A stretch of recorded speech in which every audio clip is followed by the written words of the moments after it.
Hello everyone, so I welcome you again. Children, this is the part 2 of chapter 6, changes around us. So our next topic is physical and chemical changes. So children, physical and chemical changes are one of the changes, so let's know about it. So children, physical changes are those in which the properties of the substance before and after the change remains same. Yes, तो physical changes वो changes होते हैं जिसमें जो substance की properties होती है change होने के बाद बिफोर जैसे वो पहले थी वैसे ही बाद में रहती है, उसकी property remain same, will never change. So one of the most common example of a physical change is drying of clothes. So children, when we keep our wet clothes outside for drying in the sun, the clothes dry after some time, but the material of the clothes remains same.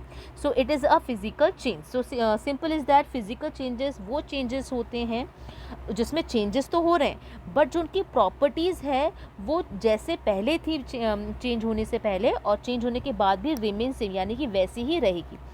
सो जैसे we have example of drying clothes. जब हम clothes को wash करते हैं तब वो wait होते हैं, यानी कि गीले होते हैं. फिर हम उसको सनलाइट में उसको ड्राई करने के लिए रखते हैं. After some time we will see कि जो हमारे क्लोथ्स है वो ड्राई हो चुके हैं और हमारे जो क्लोथ्स थे वो जो उसका प्रॉपर्टी और जो मटेरियल था वो रिमेन सेम ही है जैसा वो पहले था, यानी कि वो ड्राई हो गए हैं. तो ये चेंजेस उसमें हुआ है पर जो उसकी प्रॉपर्टी थी वो रिमेन सेम. जो हमारा फैब्रिक था, जो अगर हमारा कॉटन की क्लोथ थे तो वो ड्राई होने के बाद चेंज होने के बाद कॉटन में ही है. जो उसका कलर था वही है. अगर वो रेड कलर का था तो आपका ड्राई होने के बाद भी रेड ही कलर है, रेड ब्लैक नहीं हो गया या फिर ब्लू कलर से कन्वर्ट होके पिंक कलर में नहीं चेंज हो गया. सो आपका ये चेंज ऐसे होते हैं जो रिमेन सेम ही रहते हैं. इनकी प्रॉपर्टीज जैसे पहले होती है चेंज होने से पहले और चेंज होने के बाद भी सेम ही रहती है. सो इस टाइप जो चेंजेस होते हैं इन्हें हम फिजिकल चेंजेस कहते हैं. So we have some more example. Physical changes are melting and freezing of ice. See children, melting और freezing of ice, जब हम ice को melt करते हैं फिर हम उसको दोबारा से फ्रीज़र में रखते हैं, फ्रीज़ करते हैं. So this type of changes is also one of the physical change. Folding of paper, क्योंकि हम जब पेपर को फोल्ड करते हैं, जब फिर हम उसको अनफोल्ड करते हैं, दोबारा से उसको ओपन करते हैं तो हमारा पेपर हमारे पास होता है. जैसा हमें पहले स्टेज में था वैसे ही स्टेज में उसको हमें देख सकते हैं. रोलिंग ऑफ नीडेड फ्लोर और to make chapatis, making toys of clay, inflating a balloon, stretching a rubber band and rising of mercury in thermometer when the temperature is checked. So these are the some example of the physical change, यानी कि ये ऐसे changes हैं जिसमें changes तो हो रहे हैं पर जो प्रॉपर्टी जो उस सब्सटेंस की पहले थी वही बाद में भी हमें देखने को मिल सकती है. So most of the changes, physical changes are reversible in nature. तो जो most of the physical changes होते हैं वो नेचर में रिवर्सिबल ही होते हैं, यानी कि हम उसको दोबारा से we can get it back in to its original stage. So in some of the cases, कुछ केसेस ऐसे भी होते हैं the physical changes can not be reverse back. जो फिजिकल चेंजेस होते हैं जो इरिवर्सिबल होते हैं, we can not get it back. हम उसको रिवर्स नहीं कर सकते, हम उसको पहले वाली स्टेज में कन्वर्ट नहीं कर सकते. उसकी जो पहले ओरिजिनल जो सब्सटेंस था उसमें उसको दोबारा उस वाली स्टेज पे नहीं ला सकते. For example we have tearing of paper. See folding of paper, जब हम पेपर को फोल्ड करते हैं तो हम दोबारा से जब उसको अनफोल्ड करते हैं, हम जब उसको ओपन करते हैं तो हम दोबारा से वो paper we can get it back. But जब हम उसको टीयर करते हैं, जब हम उसको काट देते हैं तो फाड़ देते हैं तो हम उस पेपर को दोबारा से उसकी पहले वाली ओरिजिनल शेप में नहीं ला सकते. So this is the one of the physical change जो इरिवर्सिबल है. Breaking of the glass is also one of the example. जो ग्लास होता है, कांच होता है, आफ्टर द ब्रेकिंग, और जब वो ब्रेक हो जाता है, सी ग्लास ब्रेक होने के बाद भी ग्लास ही रहा. ग्लास से कुछ नया नहीं बना, कुछ नई चीज़ निकल के नहीं आई. पहले भी ग्लास था, अभी भी ग्लास है, बट द चेंजेस इज पहले जो शेप साइज था वो चेंज हो गया. अब ब्रेक होने के बाद तो उसकी फिजिकल प्रॉपर्टी चेंज नहीं हो रही है, बट ये चेंज ऐसा है जो इरिवर्सिबल है. मतलब जो टूट गया ग्लास, हम उसको दोबारा से उसको पहले वाली स्टेज में कन्वर्ट नहीं कर सकते. Cutting of wooden block also. जो वुडन के ब्लॉक्स होते हैं जब उनको स्मॉल स्मॉल पीसेस में कट करते हैं, जैसे क्लोथ को हम कट करते हैं, तो ये सिर्फ फिजिकल चेंज है क्योंकि हमें कट करने के बाद कुछ नया नहीं मिल रहा है. वुड से हमें वुड ही मिला. क्लोथ से अगर हमने क्लोथ को कट भी किया तो we are getting only cloth only, we are not getting any new substance. So this type of changes are physical change. लेकिन ये इरिवर्सिबल क्यों है? क्योंकि हम इनको दोबारा से पहली वाली स्टेज में कन्वर्ट नहीं कर सकते. We can not get it back. So physical changes are reversible also and irreversible also, both. So where children we have some examples of chemical changes. तो chemical changes कौन से होते हैं? Chemical changes are those changes in which a new substance with different properties form. यानी कि chemical changes is completely different from the physical change. Chemical changes में we get new substance, यानी कि इनमें जो चेंजेस होते हैं, जो सब्सटेंसेस में केमिकल चेंज होता है, यानी कि उसमें केमिकल रिएक्शंस होती हैं जिसकी वजह से we will get a new substance, तो हमें एक न्यू सब्सटेंस मिल जाएगा विथ डिफरेंट प्रॉपर्टीज़। ये प्रॉपर्टीज़ यानी कि हो सकता है कि जो पहले वाली स्टेज में था, जैसे हमने किसी सब्सटेंस को चेंज किया, वो किसी उसकी प्रॉपर्टी डिफरेंट थी, बट अब after the changing we are getting a new substance. जब हम कोई नया चीज़ निकल के आ रही, कोई नई चीज़ वी आर गेटिंग, तो उसकी प्रॉपर्टी ऑब्वियसली पहले वाली की प्रॉपर्टी से डिफरेंट होगी।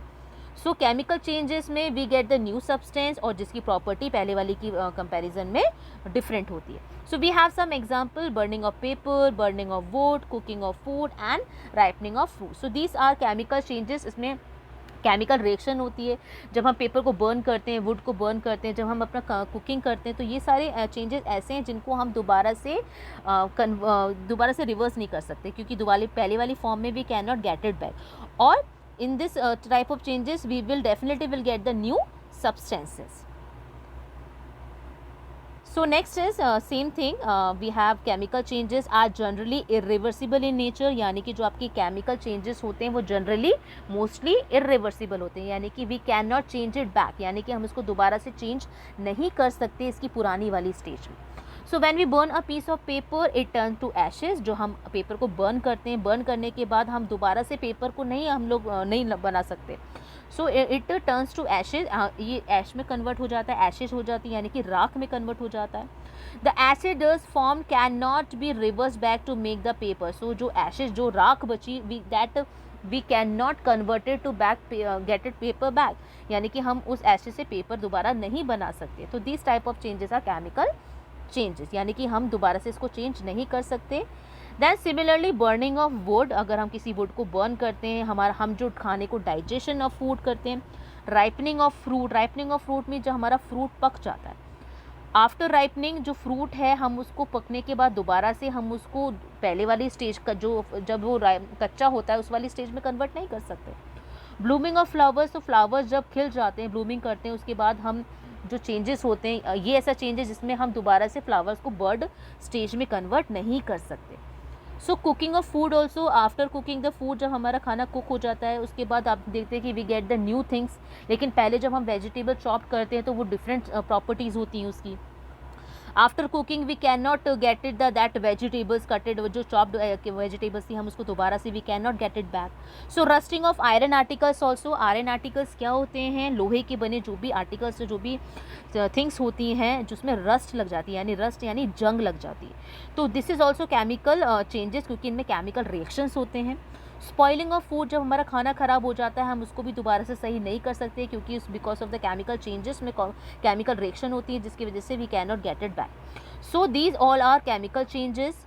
सो do you know children, burning of candle, जब जो कैंडल जब बर्न करती है तो this is the both type of changes, यानी कि this is physical change as well as chemical change. Physical change क्यों? When we burn the candle, when the wax, जो वैक्स होता है, जो कैंडल होती है वो वैक्स से बन के मिली होती है, तो वैक्स मेल्ट होता है, मेल्ट होने के बाद लिक्विड फॉर्म में कन्वर्ट होता है।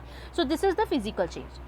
केमिकल चेंज, जब वो कैंडल बर्न होती है तो उसमें से आपका वाटर वेपर्स रिलीज़ होते हैं, कार्बन डाइऑक्साइड रिलीज़ होती है, कार्बन सूट जो होता है वो रिलीज़ होता है। सो this is the chemical reaction also, the chemical change also. So it is both type of change. So children, here we have a checkpoint. Sort the following changes are as reversible or irreversible and physical or chemical changes. So children, this is the activity. Here we have some example of the reversible, irreversible changes, physical or chemical changes. So this is this activity you have to do it by yourself. I hope you understand both the categories of changes. So I hope you all are able to do this activity in your book. So आपको ये activity अपने book में करनी है। So children, I hope you understand both the type of changes, both the categories, physical, chemical changes. So children, rest of the topics we will cover in the next video. So keep watching the videos and study well at your home. Thank you.